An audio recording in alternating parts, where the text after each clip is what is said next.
This is the Drunken Fist podcast with your hosts. I'm David Bordeaux. I'm Justin Plavic.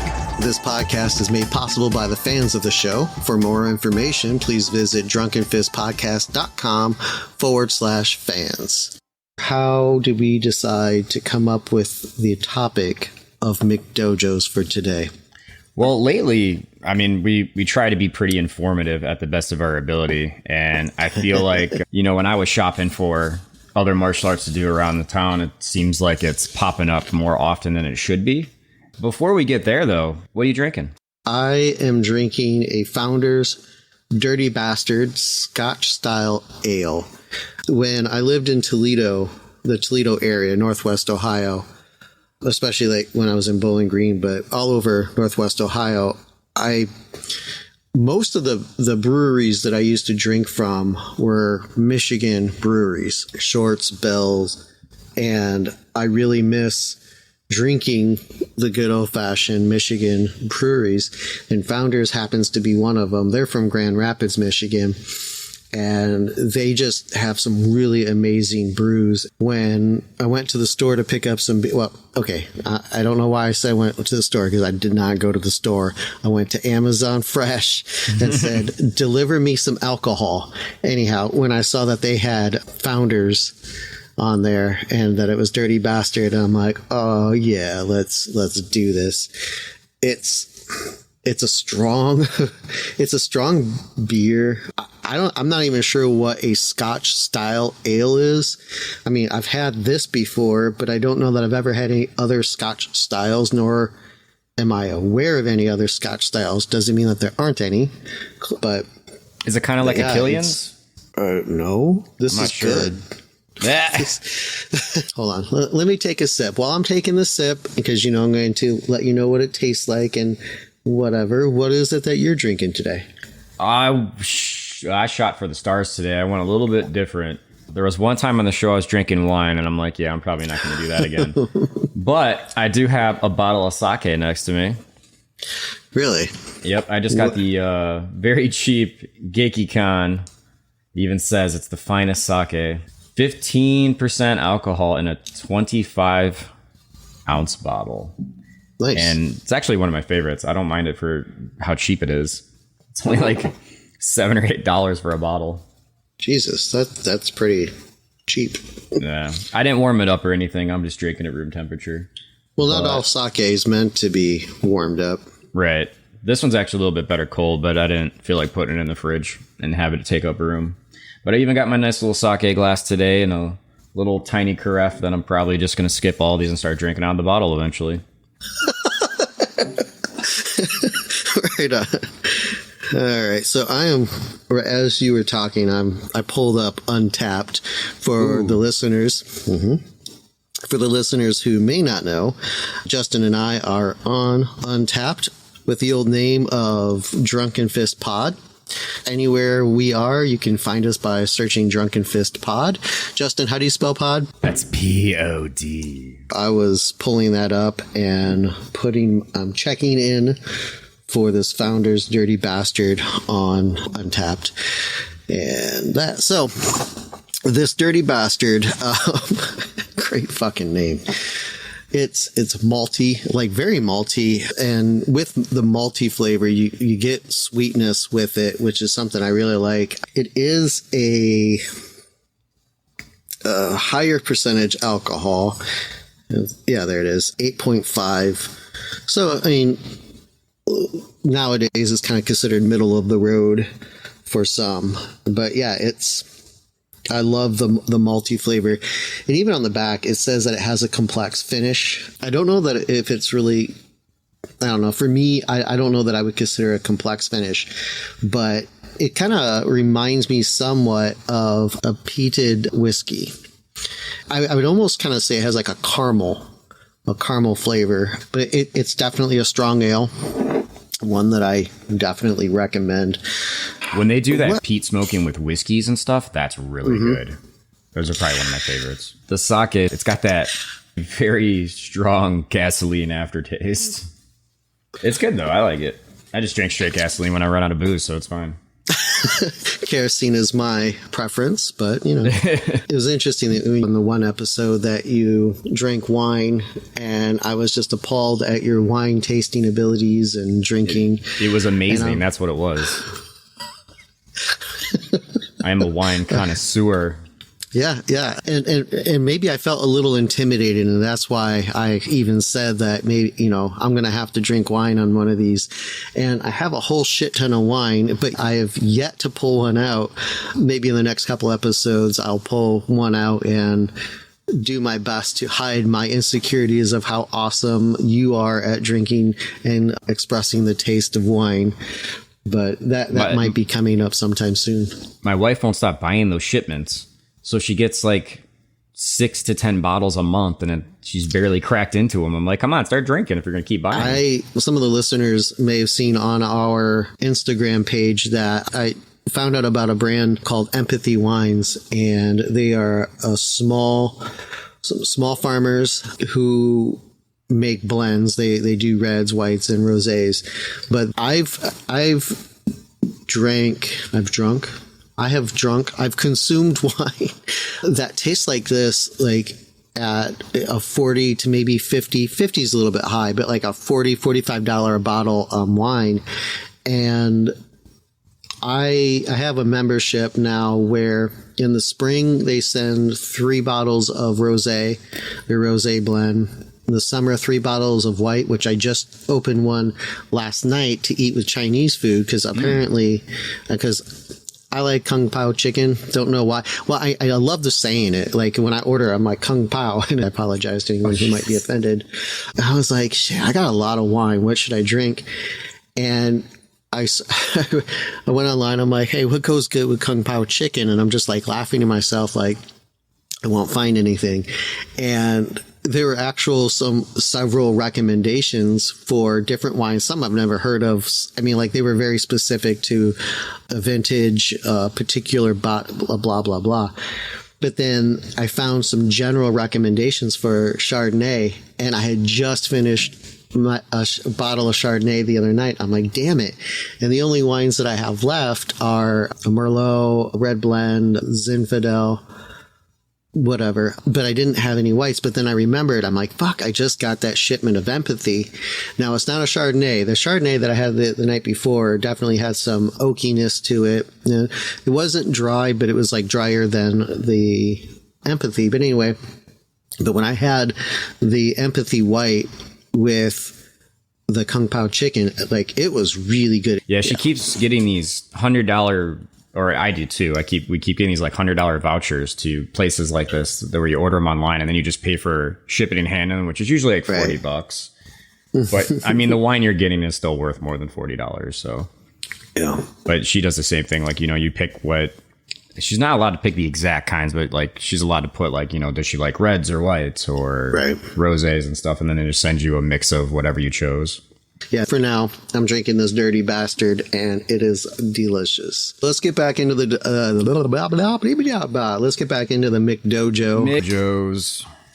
So what? What? I promise it's not the beer yet. I just opened it. What is it that we're going to be doing with the topic of McDojos? We're going to start with how to spot them so that you can have a better idea on how to, make your decision based on where you want to go. Well, in order to spot them, one might have to know what a McDojo is.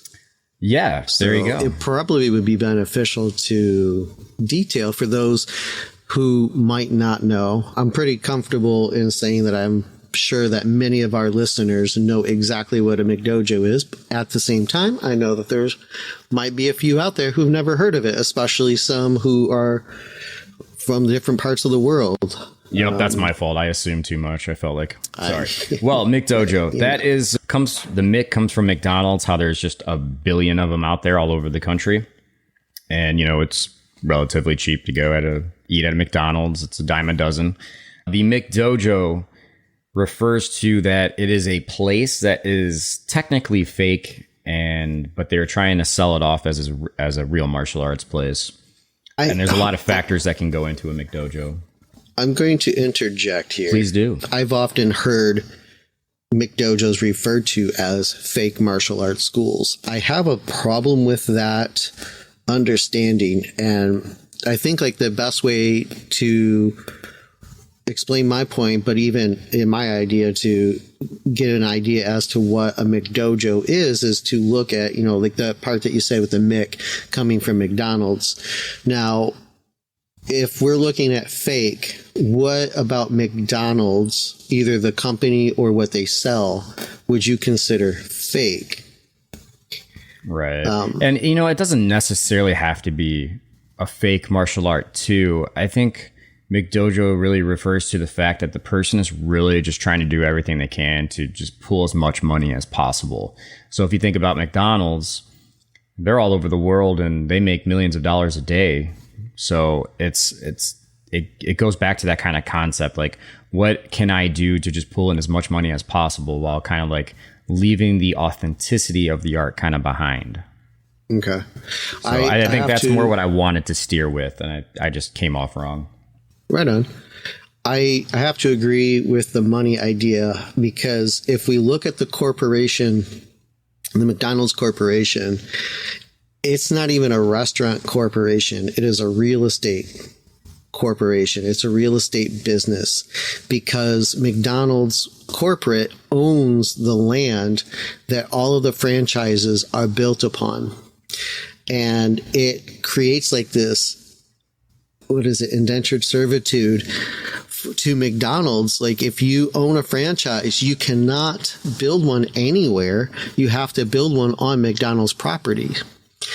So you have that, but like the reason why it's there, I mean, why that aspect of it is important is because of the idea that the McDonald's corporation is trying to get as much money from what they do as possible. Like kind of going back to the business side, or I mean, to the restaurant side, at least when it comes to the actual martial art, we have to, I would say we have to kind of look at a hamburger as being the equivalent of a martial art with regards to McDonald's. Now, when you go to McDonald's, there are certain, like when you order a hamburger, you know you're getting a hamburger because there's certain aspects to a hamburger that make a hamburger. One, there's some sort of patty, usually of a beef origin, although I've seen hamburgers or burgers, if you will, you know, called like chicken burgers. And then you have like the veggie burgers and stuff. But I'm going to, when I talk about burger, I'm going to refer to it as maybe a beef-based patty. So with a hamburger, you usually have a bun, you have a beef patty, and you may or may not have condiments. Usually condiments are sold with it. And that essentially is a burger. Now you go to McDonald's, and if you order just a hamburger, you get a bun, you get a beef patty. It's somewhat seasoned, heavily seasoned with salt, actually. And you get diced onions, you get pickles, and you get ketchup. Technically, hamburger. Now, is it the best hamburger you've ever had? Is it a healthy hamburger? Is it this burger, that burger? The answer most typically is no. It is a McDonald's hamburger. Still very much a hamburger. At the same time, it may not meet the merits of other hamburgers. They're just trying to appeal to the common average of a burger. I mean, it's one of the most inexpensive burgers you can find. I can just go right down the road, pick up a burger, and boom, I'm done. I can get two of them for $2. I can get a McDouble, which is a special fancy one with 2 patties, but only 1 slice of cheese, pickles, ketchup, onions for $2. The point being is that I can just go anywhere, get one. It's a hamburger. Now, is it a gourmet burger? Fuck no. When I make my burgers, I like to grind my own meat, 3 different types. Sometimes I will make my own buns, but that really kind of depends on time. I definitely put in some tomato. I usually do like a special sauce that I mix in, ketchup, mayonnaise, blah, blah, blah, blah. But when I make that, the taste is way better than McDonald's, but they are still both burgers. They are slightly different. Now, it costs time-wise a bit more time to make mine. Ingredient-wise, a little bit more, because I like to mix in, I like to grind my own meat and the 3 different types of meat or cuts of meat that go into it. My burger might cost more both in money and time, however, and taste. It'll definitely taste different, but they're both burgers. Another thing, like with McDonald's, is I don't think that McDonald's is a place that cares about people. I don't think that they care about whether people like the food or not. Like, I think that it seems that they care just like enough that people like their food just enough to go and get it. If people can't afford something better, they almost always do. For those who do, they'll default to McDonald's because they can afford it. It's cheap, it's quick, and they go there. But I really don't consider McDonald's a place that cares about people. Like, I can't tell you how many times I've gone into McDonald's and the restaurants are just filthy, including, I live near Dublin, Ohio, which is kind of a well-to-do suburb. And I've gone into McDonald's in Dublin and they're filthy. They're filthy. And that seems to be kind of like a common denominator in my experiences in McDonald's. It doesn't seem that they care about their customers, the customer experience. Like they give you just enough to get your money and the hopes that you come back. I mean, and it's not even like really like a hope. It's kind of like that. Well, we know you can't afford anything else. And if you want a burger, you're probably coming to us. So you go there. Now, there is like this guise of care, and I know that we'll probably get a lot of argument on this because the McDonald's Corporation, they have Ronald McDonald House, which that particular branch or wing or association of McDonald's is a really good organization that does a lot of help and has helped lots of families in need, especially, I mean, for those who are going through really tough times with medical treatments and that. Ronald McDonald House is a really great thing.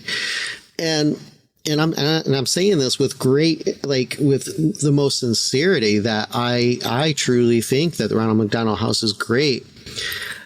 And I know that it's related to McDonald's, but I do not see those two things as being the same. I see it as like McDonald's way of like, oh, but we do care. We do well. But I don't see it in their food. I don't see it in their restaurants. I used to work at one, and like, I feel like anyone who has worked at a McDonald's probably doesn't really eat there. I have seen some stuff. I'm not gonna get into that because that's not the episode, but right, they don't care. And they definitely don't care about their employees. That was something that I was going to say, but I can't talk to that directly because I've never been employed by McDonald's. I've worked at Burger King, and there's some sort of relation, but every time that I've talked to a McDonald's employee, it's worse. It's much worse. I mean, it's just like, damn. And what I find interesting is that McDonald's seems to be very comfortable when they can get away with it, hiring like 16 to 17-year-olds and putting them in positions of management. They're not managers. They are not doing well, but in the stores that they can get away with it, they will put, I mean, the people may be qualified, like they may have actual managerial ability. I've seen it more often than not, though, that McDonald's will put these very young individuals in a management position and have to deal with things way above anything that they've ever experienced. And a lot of times I've seen, I personally know people who have been burned by that. Now, there are some who have learned and have grown and then gone on to be really good managers. But that, in my experience of talking to the people that I have, that seems to be more of the exception than the rule. But it's almost kind of cult-like the way that, it's like you must do what we say, do with the way that we do it, come in even though you're not scheduled to, but like you don't even have to because you're not scheduled, but we really need you to. And if you don't come in, there's going to be like consequences for you. I can't tell you the number of times of people that I know who have been fired for not coming in when they didn't have to, but because someone called off and the managers would ask them to come in. And so there was always like that fear of, oh gosh, if I don't do it today, if I don't go in today, I might get fired. And then I know people who have gotten fired because every time they've been called, I'm sorry, I can't do it. And then it kind of like breeds like this cult-like mentality where anything that McDonald's says, anything at any time, you really need to do it. You need to kind of like get in line with everything. Ugh. Well, and I don't know if this is, I'll just tell my story real quick. I don't know if this is every McDonald's, but when I was working there, I was only like 14, 15 years old. So I'm still a dumb kid, but I was amazing at grill. I worked the morning shift. I get there at 4:30 in the morning and start everything up. And then I was there when we were still switching over to lunch, but they would make me do the dishes, which is fucking awful, man. That's the worst thing in the world. I hate doing dishes to this day. And it's because of that fucking job. Right. But my other buddy, they'd put him on grill and me on dishes, but I liked doing grill and I was really good at it. Like I was very efficient. Mm-hmm. And he liked doing the dishes because he could just do the dishes and go home because we had just like the way our shifts lined up. He always left first. It was kind of weird. I got there first, but he left first. I don't know. I think he just had something to do where he agreed with McDonald's where like that's the end of my shift. But they'd always put me on the dishes until like one day we both flipped out and we didn't say anything. We just switched spots because he wanted to do the dishes and just go home. And I just wanted to do grill until my shift ends because I worked in from breakfast into lunch, which is a completely different way of cooking. Breakfast is actually way harder because you had to deal with a bunch of shit. Yes. But that's what I want to do. I obviously didn't work at McDonald's, but I worked at Burger King. And there are times where I went from breakfast all the way to dinner shift. And lunch and dinner, it's the same menu. It's just different speed in which you have to kind of go, Yeah, but you got the rushes. Breakfast was definitely, and that changeover, because it changed over right as lunch started. And man, yeah. So anyway, I apologize. Please. No worries. Yeah, the changeover was always rough. Even to this day, I think I'd still get agitated if I had to do that. But, we just switched spots one day without even saying anything because they're like, all right, Justin, go do dishes. All right, so-and-so, go do grill. And we're like, we just looked at each other and we just walked the opposite directions. And, the manager came over and flipped out on us. It's like, why are you trying to put us in positions where we are most efficient this way? You recognize I'm good at this, he's good at that, but yet you still want to fuck around. Right. But anyway, I definitely got fired from there for a good reason. Not from not coming to a shift I wasn't supposed to be at. I said it. Yeah, I'll just say it because it's actually kind of funny. Remember, I'm only 15 years old or 14. But somebody ordered a fish fillet and somebody called out the order for whatever reason because I can see it on the screen. But I'm like, okay, 1 McPenis fillet coming up. They sat me down. in the dining room. They're like, Justin, this is a family restaurant. I'm like, really? I can't tell. Right. And they're like, all right, well, you're suspended. So go to your suspension. We'll talk later about your job. And I'm like, oh, no, I'm not coming back. And I just walked out.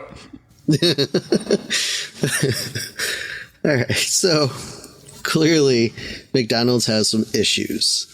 So with that framing of how McDonald's, at least through our experiences, is or was, in what ways does a McDojo reflect McDonald's, in your opinion?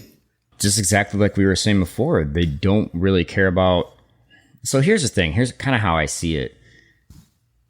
I don't think McDonald's really cares about the customer, but more as the charade of like, what could a customer want? What can we appeal to? That's why they come out with a different burger every fucking month. Right. And then you have the McDojo is, I don't care about you, but I'm going to give you what I think you want. And you want this mystical mountaintop, that I've never been to. And you want this lineage that But I have been there. I have been there. I've been to mountain martial arts. Don't ask me too much about it. Right, exactly. And we'll touch on that. Don't you dare look into my history because, well, bad things will happen. Yeah. Come into your shift next Tuesday. And that's exactly what it is. It's a marketing scheme almost. You know, it's whatever they can do to stay afloat. And unfortunately, we live in a world where anyone can open a martial arts dojo. You don't have to have any credentials. Well, see, and that's why I wanted to clarify, or at least to define the way that we understand what a McDojo is, because I know people who are working hard to keep their business. I mean, and not even talking about COVID-19, which is what we're currently experiencing right now as we record this. Not even talking about that, but there are times where there are martial arts instructors who are not business people. They love martial arts. They want to teach, and they have a school which technically is a business, but they don't have any business background, and because of that, their schools sometimes suffer. I mean, there are some who learn it along the way and they get good at it, and there's others who still just struggle. And unfortunately, those good instructors with a good intention, who care about their students and obviously care about keeping the business open, they will sometimes do the same sort of thing that you were kind of like alluding to, where they will, Krav Maga sounds really important. And like they've heard about this seminar, and the seminar talks up huge about Krav Maga. Hey, sign up here and you can license Krav Maga and teach it at your school. Yep. And, you know, and there's no diss on Krav Maga. What the challenge comes in is this good intentioned business owner now starts to add this program, and then maybe that's not working. And sometimes, again, because they're not good business people, they too quickly try to add something else, because, you know, like that Krav Maga offering doesn't bring stuff in almost immediately. But the difference though is that McDojo will often offer so many different things, and it's not because they're trying to keep afloat. I mean, in some cases it is, because I've met far too many McDojo owners who they have no business being in business, not because they're running a McDojo, they just, oh Jesus Christ, but they too will just throw anything. Here's Krav Maga, here mixed martial arts. Today we're teaching parkour. We have some Olympic flipping going on. And it's like, you know, cool. I appreciate if you're trying to keep your business open and you're trying to serve what your customer wants, but you may not be going in the right direction. But there are like legit McDojos who are not in financial trouble, who offer this because quantity for them is king. They don't care about quality. If they can get someone through the door to pay, that is what they care about.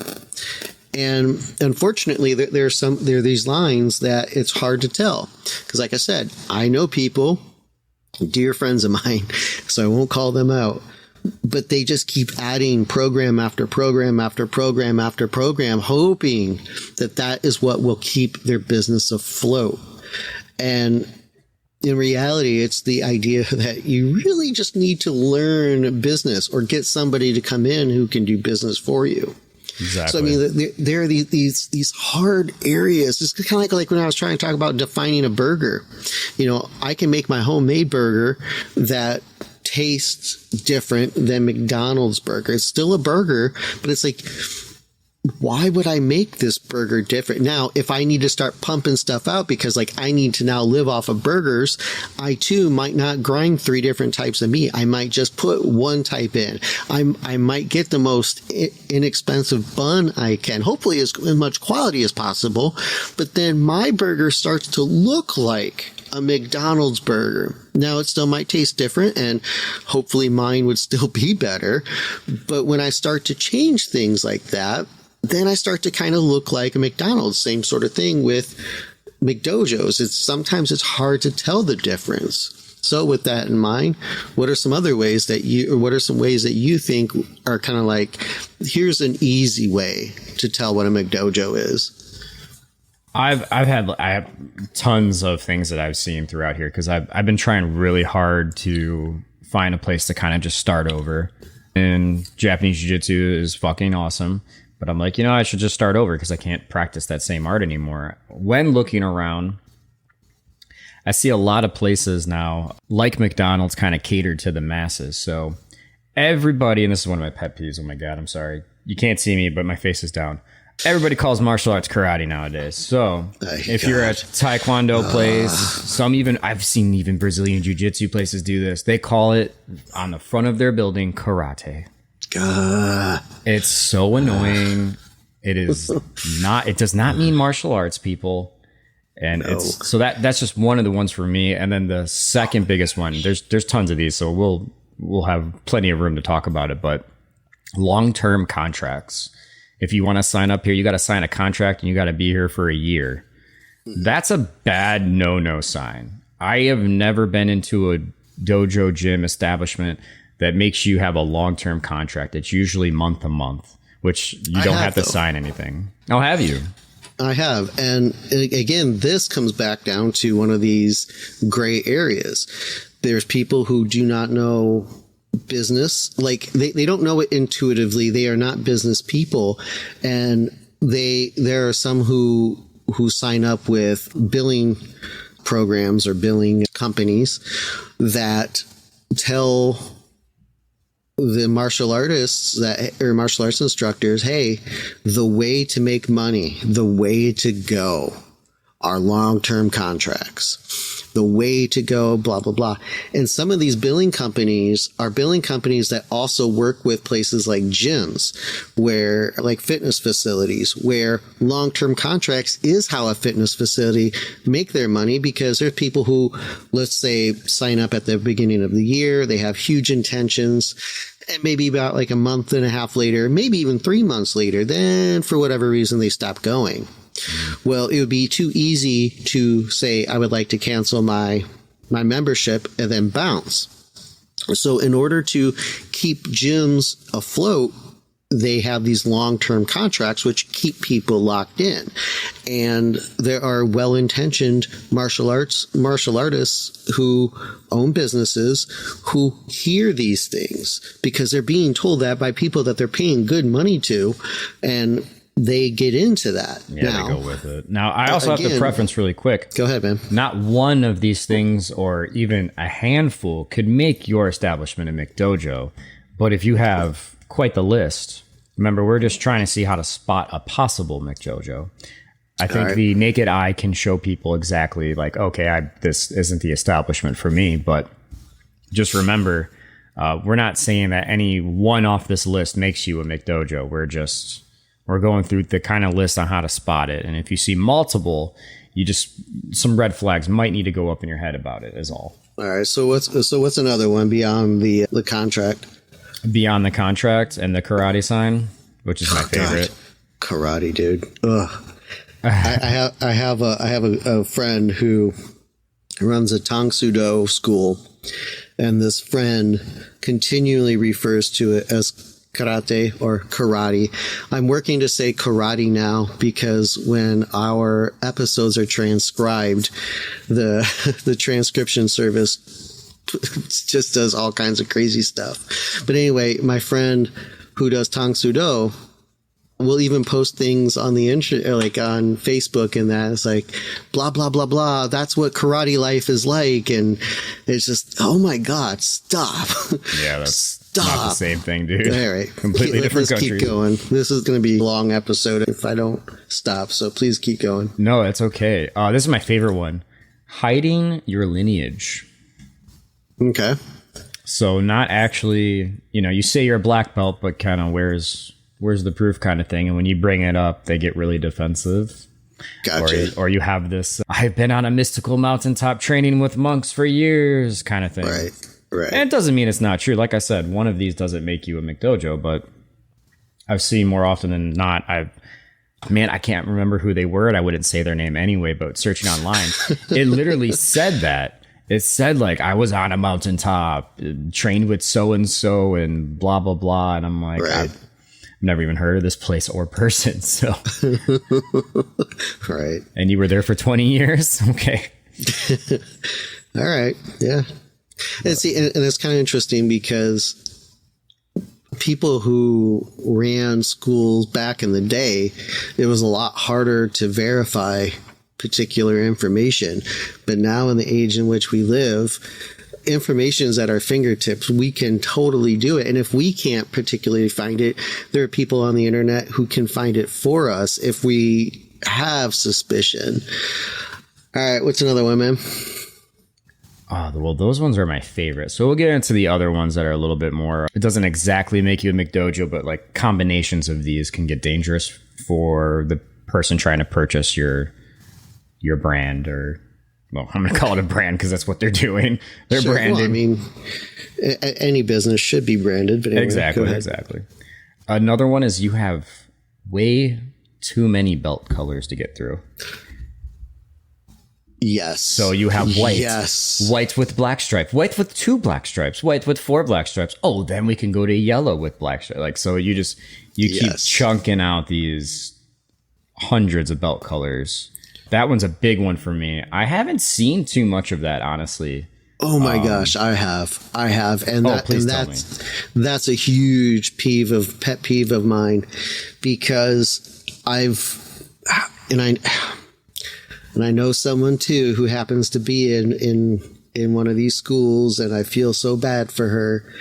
But she loves it, and just like it's her life and everything. So there's no point for me to even point out the areas that don't think you're in the best school, but anyway, yes, where like what you said, Justin, there will be a white belt and then like a white stripe, and then maybe, a white belt with a black stripe, then a double black stripe, and then maybe it's white, half yellow. Then there's a yellow belt. Then there's a yellow white stripe, a yellow double white stripe, a yellow orange black stripe. Not even, dude. Not even getting there yet. Then there's a black stripe. Then there's a double black stripe. Then there's a half yellow, half whatever the next color is. And he just goes on and on. And the question is, why? Now, some will argue that we do this to promote. Well, some like the small steps to get to your final destination. So like they'd like to see the small promotions leading up to the progression. Yeah. But then the other side is. Well, the other side is exactly this, where, and this is going to add into it, but it's like the longer you are in a certain rank, but supposedly making progress by getting these stripes, but the longer that you're in this belt, the longer you're in my school, and the longer you're in my school, you are paying me. Exactly. And the schools that really get on my fucking nerve, in addition to the McDojos, specifically the McDojos that have the bazillion different belts, so that way people always have to stay in the school just to pay, are the schools that also charge $100+ per belt testing. And they test going from white to black stripe to double black stripe to half white, half yellow. And every single time along that, you have to pay for this testing. That absolutely burns me the fuck up. And for me, even if somehow a school that legitimately, and I'm doing air quotes right now, legitimately does that, if that is not a motherfucking McDojo, Jesus Christ, dude. I apologize for those who I just offended by saying Jesus Christ. Worry about that. I care about our listeners. I know, I care too, but we're in a heated conversation, dude. So it's the battle of passion right now. My wife works. Oh man, my wife works with somebody, and she has her kids, and this is going to come to my next one for a McDojo. Oh, dude, yeah. Keep drinking. You guys can't see it, but his beer's almost gone. He's going to have to open another one. No, you want to see my bottle of sake? Here. We're going to have to wrap it up here pretty quickly. You see? I see, but our listeners can't, so that doesn't help. A 24-ounce bottle, people, is almost gone. That's my bad. Alcoholism. All right, anyway. But this is going to lead perfectly into my next example, but my wife works with another coworker, and she puts her kids in Taekwondo. Okay. When they could easily just train with me for pennies or honestly probably nothing. But that's okay. That's besides the point. It's not about me. But they are required to do belt testings even if they're not ready. Yep. Besides that, they are required to go to seminars that are hundreds of dollars to go to.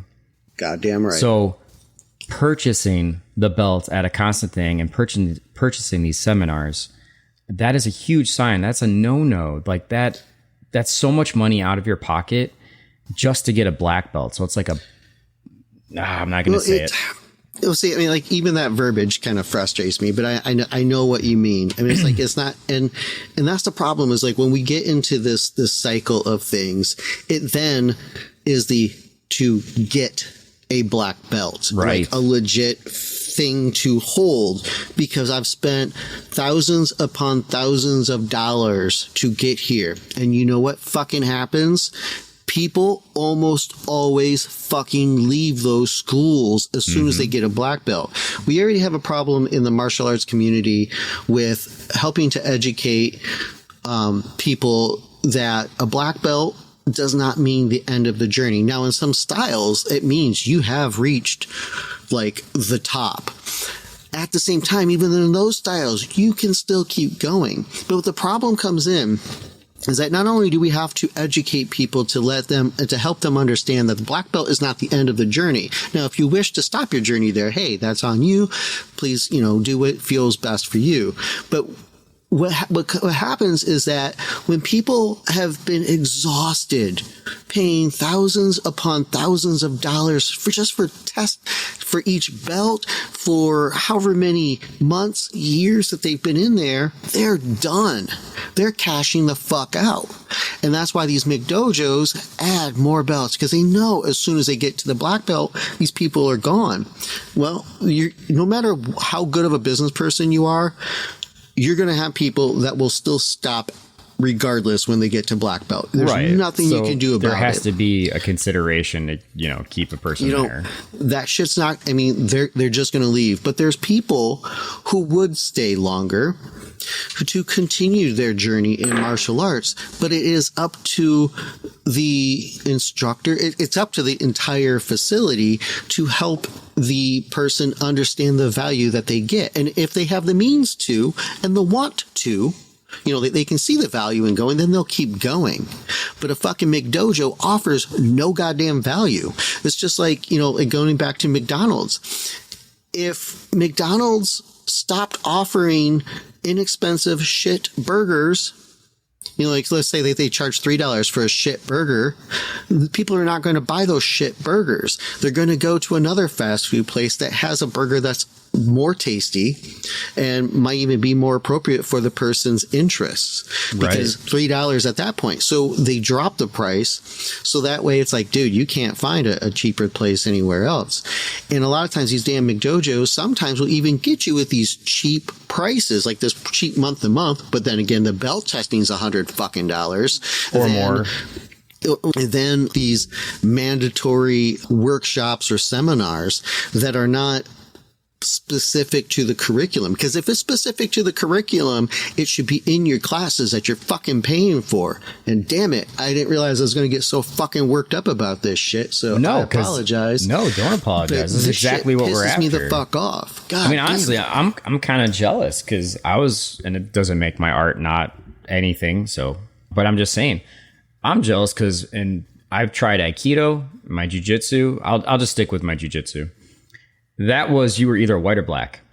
Right. And you still had the ranks of, going up, but you're different levels of white till you get to that black. It just wasn't designated by the belt color. Right. The belt. Yeah. How you knew someone's rank, you practiced with them. It's kind of like Kendo. Kendo has ranks, but they don't have belt color. They don't even wear a belt. Right. I've always wanted to try Kendo. I just couldn't afford it.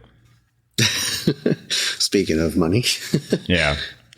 But it's kind of the same idea. And then you have these people that are just, they give into it. They want that black belt, so they're going to pay for it. There are some places that I've heard of that have accelerated programs where You can get your black belt in 3 months. I have another person telling me, I won't say her name, but I will say the organization because I didn't say it, so I'm not calling them out. She is.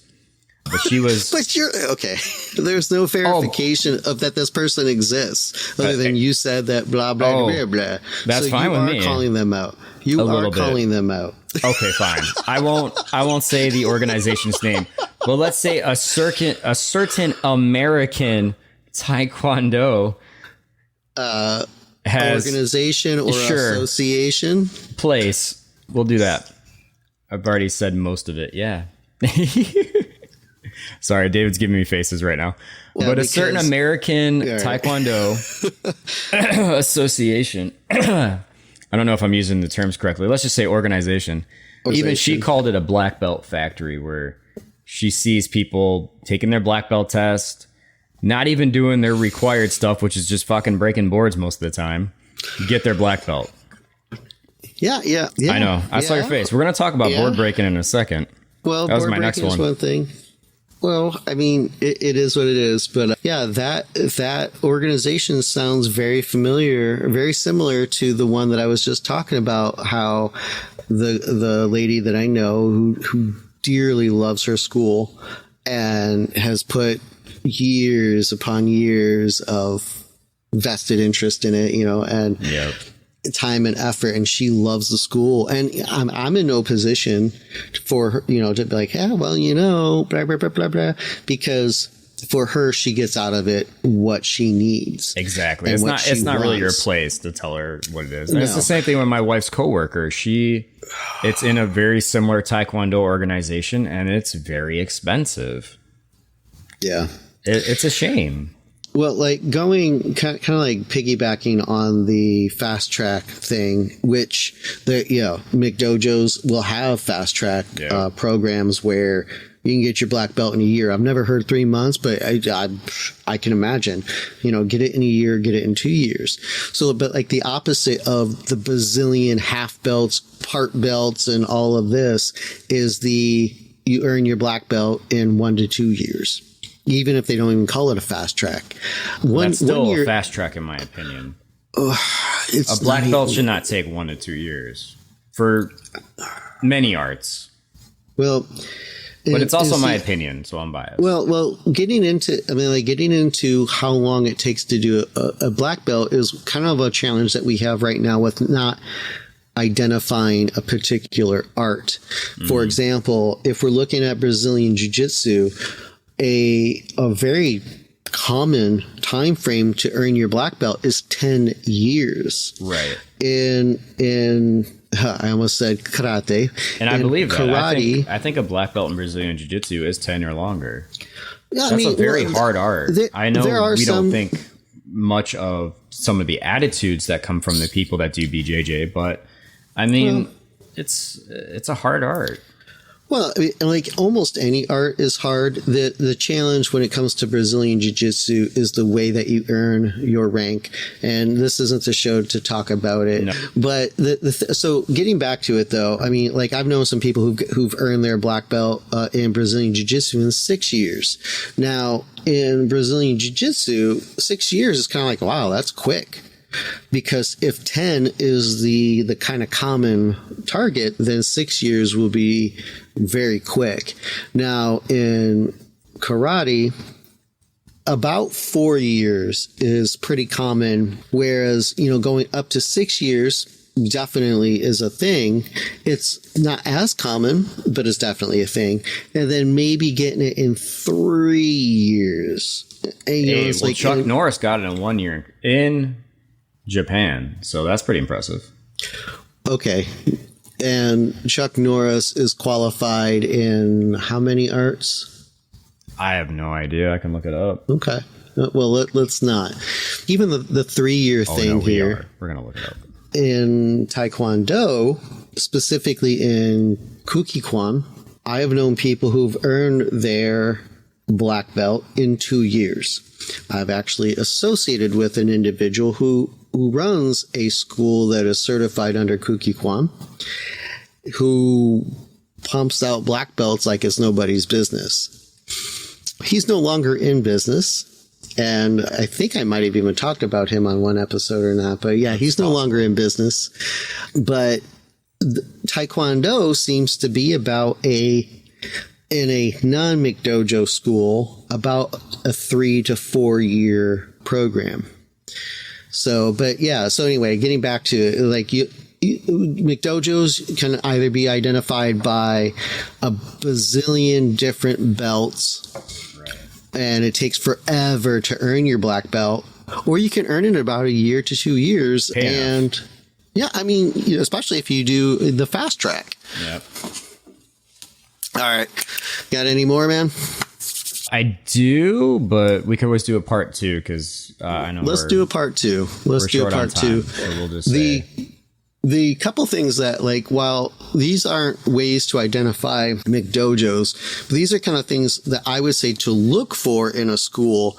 I'll get this one out of the way because this is more of a personal preference, is that look for a school that, if you're learning martial arts, look for a school that teaches reality-based self-defense or reality-based techniques and applications.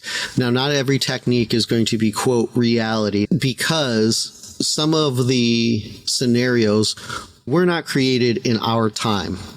And therefore, those techniques and that may not be applicable now. However, it's still part of the art. I would encourage people to look for schools that teach techniques that would help with today's situations of harm, of attack, and that. But that, again, that's more just like of a personal thing. But a couple of things that I would say is look for a school that cares more about the knowledge over money. Yes, there are going to be businesses, and yes, they still need to make money. Yep. They need to be able to have the 4 walls, the lights, and everything, so you can go to that school to train. I'm not saying if they charge money that they're a McDojo. I know there's a lot of people who seem to think that, which fuck them, they're wrong. Again, but not one of our topics that we were talking about makes you a McDojo. It's just enlightenment to you make your own decision on it. Yeah. Well, I was kind of going off on people who seem to think that martial arts should never be charged for in that. And, that's fine. At the same time, if you're going to a martial arts school that has a physical location, they need to pay for that location, to be able to keep it on. But anyway, look for knowledge over money. Look for the instructors who genuinely care about your development and the development of other students in that art, as opposed to looking after it because of money or for money. The other tip kind of relates to this, but it's looking for quality over quantity, kind of going back to the McDonald's thing. McDonald's want to get out as many shitty hamburgers as they can for as less as they can. But that's hard to see for newcomers. People who don't know martial arts, they might not see quantity or quality. They just might see like, hey, he's got what I'm looking for. I'm going to be a fucking secret ninja. Well, again, secret ninja, that should raise red flags. But if that's what you're looking for, and I'll kind of get to that at the end here, but look for quality over quantity. And because if you join a school, or if you know of a school and you see people who are just advancing in rank, they look like fish on a ground, and everybody kind of looks like that, but they seem to be advancing, then there's something going on. That's more of quantity over quality. Right. Now, you might have some floppy fish people who go up in rank in those particular, but if everybody else, if the majority isn't like that, then that might be a fucking special case. And special cases should be accommodated for in some way. Now, I'm not going to tell somebody how they should rank people. I'm not going to say how other people should be ranked. But if everybody on the floor looks like a flopping fish and everybody is able to be ranked up, and they just keep earning rank, that is a huge sign. So look for quality over quantity. And this one kind of comes back to McDonald's in a way, but look for safety and cleanliness. Now, safety, there's a lot of times McDojos, people will get hurt left and right. Now, I've broken fingers. I've broken my pinky finger. in a safe environment. But martial arts, at the same time, martial arts is inherently dangerous. Right. That's why you sign a waiver most of the time to say you're doing a dangerous art. But there are some people that don't give the consideration to safety. But the thing is, like, they don't give a consideration to safety because in their world, it doesn't exist, or they don't even have the cognitive foresight to think about such things. Exactly. And now, again, if that is the only one, it doesn't necessarily make it a McDojo, but it makes an irresponsible school GTFO. Get the fuck out. But then it comes to the cleanliness thing, you know, like when you walk in, if it smells like a locker room and just filled with sweat and that, and the equipment is dirty and there's just stuff stacked up in that, get out. There's no reason why you should ever have to be in an unclean environment. And especially now that we're dealing with COVID and everything, the sanitation and cleanliness standards need to be a lot higher anyway. But look for safety and cleanliness because that's like a key thing. Right. Really, and it's up to the instructor too. So if the instructor doesn't recognize that cleanliness, that's his or her fuck up. I had a girl high school age who I was teaching in Bowling Green for quite a long time. And she walked in and she didn't tell me, you know, when you're wearing a gi and stuff, it's hard to tell. But then she was finally like, oh, I have scabies. I'm like, get the fuck out right now. Get the fuck out of my dojo. I made everybody bleach the mats. Made everybody wash their hands and their wrists and their arms, whatever was fucking touched. And I'm like, everybody just go home. Like, this is now a health hazard. Yeah. So, I mean, there are some things that you don't have privy to, I guess. It's just... Yeah. But like, as soon as I found out, I'm like, no, this is fucking shut down. Get out of here. And it was bad. Like so, you know, it's up to me. The last thing that I want to say, though, is that even if you find yourself in a McDojo, and as long as you're safe, but specifically, like, if you're safe, as long as you're happy, then keep going. Or if you've not yet gone there, then go ahead and go. If it checks all of the boxes for you, if you don't mind if it's a school that has a bazillion different belts, you don't mind spending the kind of money that it takes to earn those belts or buy them in some cases, then go. If really your whole goal is to quote get a black belt as soon as possible and that serves your purpose, then do it. Now, I have my opinions on that. I'm not going to share it at this time. Right. That ultimately, as long as you're safe, other people are safe, and you're happy, fine. It just know it could lead to an accident. I mean, it could. It could. But I mean, even a safe martial art can. But I will say, we gave too many negatives. The positive would be, I think McDojos are really good. The positive of a McDojo? They're really good for kids. Get them interested. What the fuck is wrong with you? Oh, it's not good for the parents because they're going to pay out the ass. Because then, if they know nothing else, then they think that is the martial. Okay, Justin, we got to end this. But they're kids. We're done. No, fuck you, man. Fuck you. Kids deserve the right shit. They deserve better. No, they definitely do. Fuck but you. I have seen some McDojos that actually get kids interested in martial arts, and then they figure it out and move on to better things. But that's the only positive I can get out of it. I mean, in the beginning, it's not too horrible. Oh, fuck. Shut the fuck up, Justin. We're done. That's all for this episode of the Drunken Fist Podcast. Show notes are available at drunkenfistpodcast.com. Be sure to subscribe to the show at Apple Podcasts, Spotify, anywhere quality martial art podcasts are provided. This show is made possible by its fans. To learn more, please visit drunkenfistpodcast.com/fans. And until we hit the mats again, thanks for drinking with us. Prost. Bye, guys. Have a good day.